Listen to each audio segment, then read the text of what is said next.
रिश्तों की पहली सीढ़ी, पहाड़ों की सुंदरता और वादियों की खूबसूरती प्रत्येक मन को आकर्षित करती है।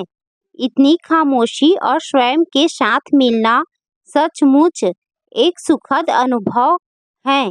कहते हैं कि अगर किसी व्यक्ति को अपने अंदर की कला को बाहर लाना है, तो उसे पहाड़ों और वादियों में आना चाहिए। यहाँ आकर प्रत्येक व्यक्ति कलाकार बन जाता है और अपनी भावनाओं को शब्दों में ढालकर कागज पर कलम के द्वारा उतार कर अपनी कला को आजाद करता है। और कभी संगीत के सुरों को एक क्रम में लाकर नई धुनों को इन वादियों और पहाड़ों को सुनाता है। एक पंछी को खुला आसमान प्यारा लगता है, पिंजरे में बंद सलाखें नहीं। काश हर व्यक्ति यह समझ पाता कि मानव का मानव हो जाना कितना महत्वपूर्ण होता है। अपनी डायरी में यह सब लिखते हुए सौम्या अचानक अपनी मित्र अंजलि की आवाज से रुक जाती है।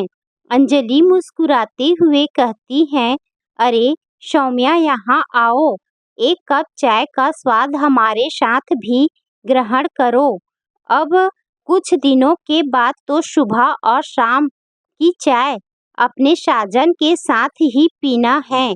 सौम्या कहती है, विवाह हमारे नए रिश्तों की पहली सीढ़ी होती है। उन सीढ़ियों पर हम अपने जीवन साथी के साथ नए शिखर पर चढ़ते हैं। अंजलि कहती है, सौम्या, लगता है तुम्हारी पूरी तैयारी है। हमें अवश्य निमंत्रण देना अपने विवाह में शामिल होने के लिए। सौम्या कहती है, अवश्य मेरे मित्र, मैं तुम्हें अवश्य आमंत्रित करूंगी। सभी मुस्कुराने लगते हैं और चाय का स्वाद लेकर बातें करने लगते हैं। अगले दिन की सुबह सौम्या होटल में अपने कमरे में खिड़की से इन पहाड़ों और वादियों को देखते हुए कुछ पंक्तियां लिखती हैं। कितने खुशनुमा होते हैं वो दिल जो इन वादियों को चादर ओढ़कर पहाड़ों में अपना बिस्तर लगाकर खुले आसमान के नीचे सोते हैं। कुछ पलों के बाद दरवाजे पर दस्तक होती है। सौम्या पूछती है, कौन है दरवाजे पर? अंजलि कमरे में अंदर आते हुए कहती है, सौम्या, मैं हूँ अंजलि। तुम तैयार हो? हमें आज वापिस अपने घर निकलना है। और यह डायरी में क्या लिख रही हो? अपने जीवन साथी को प्रेम पत्र तो नहीं लिख रही हो? रिश्तों की पहली सीढ़ी साथ में चढ़ने के लिए सौम्या सामान उठाते हुए कहती हैं, जी अब समय हो गया है, चलते हैं। कुछ घंटों के बाद सौम्या अपने घर पहुंच जाती हैं। पहाड़ों से घर तक का सफर बहुत सारे यादों को समेटते हुए था। सौम्या रिश्तों के बंधन में बंधने वाली है, यह अभी तक एक मजाक था, मगर घर पहुंचकर माता पिता ने यह बात सौम्या के सामने रखते हुए उसे कल एक लड़के से मिलने के लिए कह दिया। सौम्या अपने कमरे में जाकर उस लड़के की फोटो देखती है और स्वयं से पूछती है, क्या यह है मेरा जीवन साथी? इसके साथ मुझे रिश्तों की पहली सीढ़ी पर जाना है या फिर कोई और है? सौम्या उस लड़के से मिलने के लिए कॉफी पीने चली जाती हैं। दोनों कॉफी पीते हैं और बातें करते हैं। दोनों एक दूसरे को अपना संक्षिप्त परिचय बताते हैं। बातों में वह लड़का सौम्या से कहता है, यह हमारी आखिरी मुलाकात है। सौम्या पूछती है, क्या हुआ, कोई गलती हुई है? लड़का कहता है, नहीं, ऐसी कोई बात नहीं है। मैं आपको सच बताना चाहता हूँ, मैं किसी और लड़की से प्यार करता हूँ और उसे ही अपने इस जीवन का जीवन साथी बनाना चाहता हूँ और उसके साथ में रिश्तों की पहली सीढ़ी चढ़ना चाहता हूँ। आप मुझे एक अच्छे व्यक्ति लगे, इसीलिए आपको मैं यह सब बताना चाहता हूँ। आप इस रिश्ते के लिए मना कर दीजिए। सौम्या कहती है, जी जरूर, आप निश्चिंत रहे। दोनों माहौल खुशनुमा करते हैं और अन्य विषयों पर चर्चा करना शुरू कर देते हैं। थोड़ी देर बाद वह लड़का चला जाता है और सौम्या वहीं बैठी रहती है और अपने बैग में रखी हुई डायरी में लिखना शुरू कर देती हैं। वह लिखती हैं, कुछ परिचित होता है हमारे जीवन में, कुछ अज्ञात होता है हमारे जीवन में, मगर हो सकता है वो नई कहानी हो और हो सकता है वो कहीं का अंत हो। कुछ समय बाद एक व्यक्ति उसके सामने आकर बैठ जाता है। सौम्या पूछती है, जी आप? व्यक्ति कहता है, जी मुझे किसी से मिलना था और अभी तक वह नहीं आए हैं और मेरी टेबल पर परिवार को देखकर मुझे यहाँ बैठने के लिए बोला गया है। अगर आपको अच्छा नहीं लगा तो मैं चला जाता हूँ। सौम्या कहती है, कोई व्यक्ति विशेष? व्यक्ति कहता है, जी शायद ऐसा होता, मगर वो किसी और अनजान व्यक्तियों के बीच में बहुत देर तक कविताओं की महफिल चलती रहती है। इस महफिल ने अल्प विराम के लिए सौम्या के फोन की घंटी बजती है और फिर सौम्या फोन उठाकर बात करती है। फोन पर उसकी माँ उससे घर वापस आने के बारे में पूछती है। सौम्या अपनी माँ से कहती है, जी माँ कुछ देर में अपने घर पहुँचती हूँ। सौम्या उस व्यक्ति से उसका नाम पूछती है। वह व्यक्ति अपना नाम निखिल बताता है और सौम्या से उसका नाम पूछता है। सौम्या कहती, जी जिसका व्यवहार सौम्य है उस व्यक्ति का नाम सौम्या है। दोनों हल्की सी मुस्कान को लेकर इस मुलाकात से अल्प विराम लेते हैं और एक दूसरे से धन्यवाद बोलते हैं।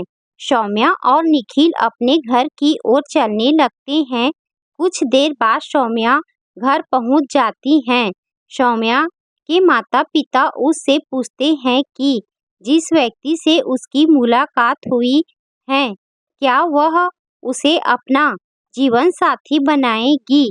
क्या वह उसके साथ में रिश्तों की पहली सीढ़ी पर जाना चाहेगी?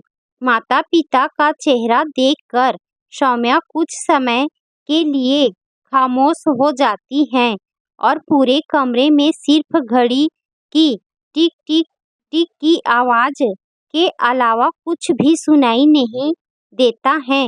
पूरे कमरे में खामोशी अपना आशियाना बनाने लगती है। इस खामोशी को सौम्या की माँ तोड़कर कहती है, सौम्या बेटा, जो भी बात है आप बता सकते हो। कुछ समय चाहिए आपको बेटा। सौम्या उनसे कुछ दिनों के बाद इस विषय पर बात करने के लिए कहती हैं। सौम्या कुछ दिनों तक स्वयं से ही सवाल पूछती हैं और स्वयं को ही उत्तर भी देती हैं और फिर सवालों के जवाबों को ढूंढने लग जाती हैं। फिर एक दिन मन में चल रहे इन सवालों के जवाबों को ढूंढने का यह सिलसिला सौम्या अचानक रोक देती हैं और फिर सौम्या एक गहरी लंबी सांस लेने के बाद अपने माता पिता के पास जाकर कहती हैं, हमारा यह जीवन ईश्वर का तोहफा है। इसे हमें सुरक्षित रखना चाहिए और जीवन के अंत में ईश्वर को वापस सौंप कर नए जीवन में चले जाना चाहिए। माँ, जीवन में एक निर्णय लेने के पीछे सवालों का सिलसिला चलता रहता है। मैं जिस व्यक्ति से मिलने गई थी वह किसी अन्य के साथ विवाह करना चाहता है, इसीलिए मैंने उसे जाने दिया है। कुछ देर बाद वहाँ पर एक अनजाना व्यक्ति आता है जो मेरी ही तरह की नाव में बैठा हुआ था और मैंने उसे अपने जीवन साथी के रूप में चुनने का फैसला किया है और उसके साथ में रिश्तों की पहली सीढ़ी पर जाकर जीवन का आनंद लेना चाहती हूँ। आगे फैसला आप दोनों के हाथों में सुरक्षित है। सौम्या अपने माता पिता से इतना बोलकर अपने कमरे में चली जाती है और अपने माता पिता को उनका फैसला लेने के लिए समय देती हैं। सौम्या के माता पिता बहुत नाराज होते हैं, मगर अपनी बेटी की सादगी और निर्णय लेने की क्षमता को देखकर वह दोनों सोचने लगते हैं, एक अनजान व्यक्ति को अपनी बेटी की जिंदगी को सौंपकर क्या वह सही निर्णय लेते हैं या फिर अपनी बेटी को गमों की सौगात देते हैं। कुछ दिनों के बाद सौम्या के माता पिता अपनी बेटी सौम्या के कमरे में दस्तक देते हैं और कहते हैं, बेटी सौम्या, तुम्हारा निर्णय बहुत गलत है। हमें ऐसा लगा, मगर तुम्हारी निर्णय लेने की क्षमता और जिंदगी को विचारों से समझाने की कोशिश ने हमें विचार करने के लिए मजबूर कर दिया है। बेटी, आप अपना जीवन साथी उस व्यक्ति को बना सकती हैं जिनको आपने स्वीकार किया है।